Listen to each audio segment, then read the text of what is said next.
G'day, this is Captainoob, and this is an MP5. Based on its namesake weapon, a real-life submachine gun called an MP5, this is a stylized version here that makes it look like it survived 200 years post a nuclear war. It'll look pretty at home in the hands of any raiders you'll find in the Commonwealth. If this is not really your thing and you don't particularly find the law-friendliness approach of this weapon to be, appealing, you can always get MP5 Complex. That'll add a proper real steel MP5 into your game. It's all clean, it's got good animations and everything. I feel like the animations on this are very similar. It's got that HK slap, so that's basically all you need for a Heckler and Koch gun these days to make me happy with its animations. There's some attachments, let's get into them. So first of all, we've got the receivers here, and despite this thing looking like a ramshackle pipe gun hybrid of an MP5, we're pulling 404 damage for the standard receiver, but this is a little bit unconventional. So right now we've got a standard receiver, 404. Auto receiver will slice that number in half, but also give you automatic fire. The DPS might be slightly higher if you can get all your bullets on target. A fast receiver will be a semi-auto version, but slightly faster than your standard. A heavy auto receiver will increase your fire rate, despite saying it'll decrease the fire rate.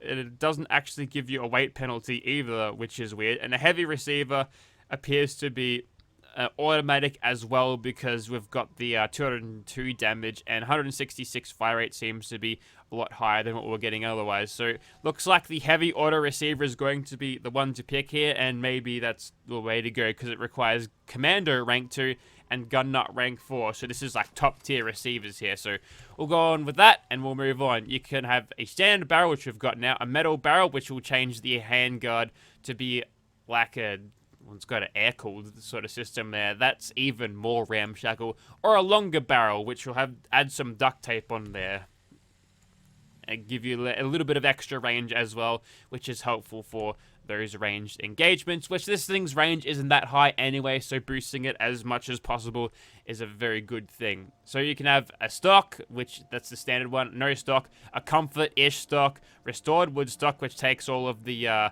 tape and the other brackets and stuff off the wood there on your stock. You can have a folding version or a folded version. Not necessarily in that order, but let's go for a restored wooden stock because that looks a little bit more comfortable than this particular one, and also in better condition.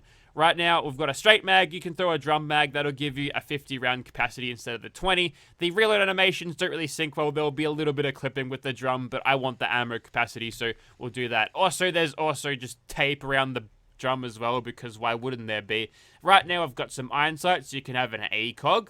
That appears to be one of Degenerate Dak's ACOGs. It's got the West Tech on the side. That sort of give it away. Handmade reflex, proper reflex, machine-made, or holographic, which I think that's another one of Degenerate Dak's attachments there. I guess he just gives them out and just says, hey, use them, and I don't mind that. So good on you, Degenerate Dak. It will honor that creativity by putting that holo on there. And you can have bayonet on this thing. That appears to be the same bayonet as you'd find on a handmade rifle from Nuka World DLC. Compensator, which is a nothing. The suppressor is just your standard combat rifle suppressor. We'll throw that on, get Ace Operator. Muzzle brake, that's there. That's one from a handmade rifle, actually. We're going to cut our range down to just 101, so we're going to have to be really close to get the most damage out of this thing. But 252 damage for a weapon that fires 10mm, which are fairly common to get by the late stages of the game. This is, we might be bordering on overpowered because we're going to have a pretty high fire rate with this thing, so we'll be hosing down people very quickly, and if we can get the extra multipliers from sneak criticals, then it's going to be a pretty cruisy run. So right now we've got dirty metal. You can have Diamond City, which gives it a nice polymer look to the stock. A clean metal, cleans up the receiver a little bit. Gunners as well, Minutemen, and also Raiders with amusing little descriptions here. Shoot first, ask questions later. I don't mind that. Diamond City, though, I'm digging that paint. We'll go that one. Sorry, Diamond City. Diamond? Okay, well, that's weird. Bit of a typo there. We'll just ignore that. Not a deal breaker. Legendary effect is there if we need it. We shall ignore it. there's one of our MP5s. Well, let's shoot things, I guess. So this weapon will be added onto the leveled list post level 10. You'll find it on Minutemen, Gunners, I think the Diamond City Guards carry it as well, and you'll find it in weapon vendors as well. It appears this leveled list works. We can find one, 424 damage at level 10. Hefty price though. The price tag might be the only thing holding you back here, but that's a very powerful weapon. If you can get that early, you'll be laughing. Righto, so we're back at Immersive Gunners Plaza. Here is our MP5 in first person. Bashing animation is just a good old-fashioned right hook. Love that. The holographic sight on this thing, it's interesting because I don't think it behaves like a standard reflex sight from Fallout 4, but that's fine. I'll give it a pass. It's all good. And in third person, that's what it looks like. That longer barrel almost puts it into G3 territory, but you see the tiny little receiver, not quite there. Alright, here's the second one that I made. This one's the sniper with the stick magazine and the ACOG scope suppressor as well. You get a little bit more of a zoom in utilizing the ACOG. Probably not enough to do any major sniping, but the range stat on this thing isn't that high anyway. We've got this one. This is the semi-auto version with the makeshift reflex sight on it, which looks like that. Quite an interesting looking contraption. And this one is the automatic one. I've got the reflex sight on it right there. You'll notice all the sounds on this are exactly the same as a 10mm pistol, so that makes sense. It's using the same bullets, right? So that's fine. But that means for you, any replaces you have for the 10mm will also be used for this weapon. And with that, let's begin. And I'm going to just spam some bullets downrange. We've got the potential to get a lot of good shots here. The only thing that I'm probably worried about is the accuracy on this thing, because some of those shots, I feel like we're pretty close to getting that hit, but not quite. Alright, they're coming a bit closer now. The good news is not that I got hit by a Gustav just then. That's fine though, we can walk that off. That was no more inconvenience than stubbing your toe on the kitchen table. It might hurt a lot, but you just walk around, it'll go away. We'll take out this Mantis with 2 criticals, Extreme Prejudice, and we'll get back into sneak critting. Nope, there's another Mantis over there. Well, you know what? We're getting some wallbang kills here. Take that. Alright, we're back on now. And I guess we'll switch over to the automatic version at this stage, because with all of this power, yeah, getting the sneak criticals are flattering this weapon a little bit, so we'll run a little bit closer, and I think we'll just spray them down with the hip fire. It's unfortunate that we can't get any laser sight attached to this to increase that, because I feel like that's what I kind of want to do with this thing when it comes to using this weapon. And just to give you an idea of what this thing is like when it's semi-auto, use the suppressed one. Now, it'll be interesting to see if we manage to get any sniper knockdowns with this particular sight. It might just have an FOV modifier on it, just like a standard reflex sight. Probably not quite see-through scope territory on this, but it's close. And if we don't get a knockdown on this thing, I think the damage is enough to carry us through anyway, but it'd be nice just to have that little bit of extra utility. Knock them down and then shoot them with the whole magazine, and by the time you've reloaded, they've only just gotten up. That sort of thing. Let's use the unsuppressed version. Gotta love that 10mm bullet sound. You know, I theorized I didn't have the 10mm submachine gun in Fallout 4 because you could make the 10mm pistol auto, but then they went and added that submachine gun back in Fallout 76.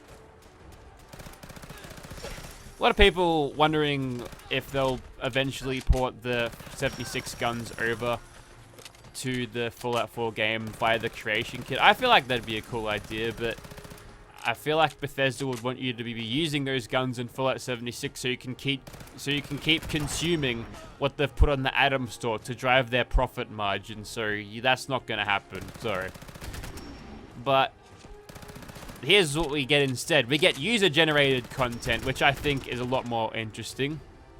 And it's good. Just like this one. And this particular user-generated MP5 submachine gun is currently trashing Gunners Plaza like it's nothing. Although, my aim could use a little bit of work. What's the time now? I think we're like almost midnight, and I've been up since 5 a.m. this morning, so perhaps my concentration is suffering because of that. I've missed the stairwell, so that'll teach you a thing or two, but the weapon is so powerful that I don't really need to be paying 100% attention to this to make it work, I don't think. And I realize I haven't used this one much. I feel like the sights are misaligned. We'll get into this in a second as soon as I breach this thing, but it's got the railway gun reflex sight on it, and it is slightly off to the side. Not so much a problem for close range because, you know, you can just fill up your sights with your target, but for over a longer distance, you might find it a little bit inconsistent. But it's a sort of a short range sight anyway. If you've got the pacification option, that'll give you a nice center point to aim in anyway, so there's ways around it, but I don't think it's a particularly good sight. Anyways, that's it for Gunner's Plaza. You can wear the gun, of course, like most guns worth their salt. But that's all sort of keyword based. That's easy to do. It's mostly classic holstered weapons doing all the work there. Time for a good old fashioned submachine gun hose down and L-timed reload. Seriously, well, that was weird. Must have had a couple of empty mags I just wanted to drop and get rid of there. But look at all that damage. If I zero into the head here, getting that like 600 damage per shot. He's not going to last very long, this man. This giant green fellow. And now we can run around here, sort of get him trapped between these carriages again. I feel like we could probably out-tank him from this, as long as he doesn't get too many hammer drops on me, which I need to be a little bit careful of. But whilst he's doing his throw, he's leaving his head exposed. And I like how you can just reload through staggers like that. Perfect. That was probably one of the easier kills I've ever had. Again, like having 404 damage on this thing, and we'll check out that suppressed damage just if you're wondering.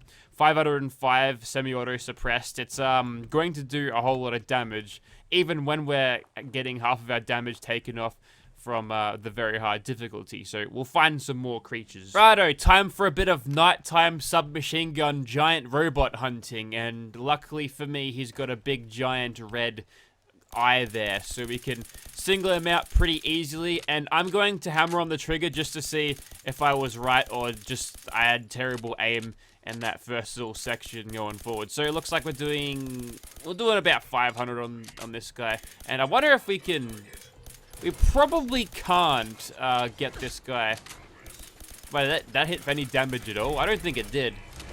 No, he's not actually hitting. Okay, there's a little bit of damage going on. Now that he's mutated, I think I can backpedal about as fast as he can go. So, and that giant charge missed terribly. Usually sentry bots in this game are pretty scary, but he's not shooting at me. So, I just dodged him like you would a COD zombies dodge. I probably could just stand here. Okay, this is why I don't fight you usually, Ahab the World Slayer. Those punches aren't going to get the job done. Even those gigantic staggers that you get on me. Oh, now I'm in the water.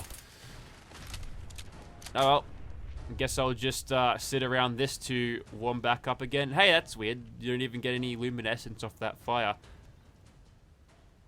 Probably standing close enough to it to clean off all that water, evaporate it. So, we'll move on. Welcome back to the glowing sea, but without all of the green filter. And you can see that they haven't put a lot of scenery in here. Normally, you don't get to see this far into the glowing sea, and over a distance, it just doesn't look that good. And what that means is that when you don't have all of that extra, and we just dodged him, we just ran right under his legs as he's lunging to attack us. Probably time to switch over back to the automatic, I think. There we go. Nice little stagger there. And we're pretty much going to kill this guy in like 2 seconds. Maybe we'll throw in a little bit of a VAT streak here. We've got some criticals, we'll use them up. Perfect, that was 3 criticals. I think each doing about 1500 damage each. We haven't really used VATs all that much, but enhancing this thing's damage through the use of extremely fast criticals. We're just wiping the floor with everything with this gun. So, yeah, I'm going to hit the overpowered button. Should make a sound effect for that. But, yeah, it's an interesting weapon. what I'd like to see, other than like some general improvements to make this thing a little bit less dominating to anything that is in the game, is maybe you could specialize it in specific roles, have a barrel and mag and sort of receiver set up to be enhanced with criticals or something, so you could go to that VAT style. Apologies to any arachnophobes in the video right now, currently thrust upon by a few rad scorpions there, all jump scare style. Unfortunately, Mr. Feral Ghoul Reaver got there a little bit too late. But it's a solid weapon, and if you are into the sort of the more lore-friendly weapons, I think you could probably argue that, sure, this thing can exist, that's fine. It's just an MP5 receiver with a couple of doodads on it, and it's a raider gun, so that's why it looks like this. So that's fine. Aesthetically and functionally, it's a good weapon, but maybe there's just a little bit lacking in its depth and what it can do, what it can specialize as. So maybe I'm being a little bit too harsh, but I would like to see more interesting stuff done with this weapon. Just receivers, different attachments, laser sights, more stuff like that. But that's my 2 cents. Still recommend downloading this thing anyway. And if you want, again, I'll just say that if you want a proper like MP5 that looks like a gun that you'd get on the black market somewhere in the US, then you could download MP5 Complex. The weapon's cleaner and it looks more modern, so if you'd prefer that, then there's that. I'll link that in the description as well, should I remember. Thank you very much for watching, guys.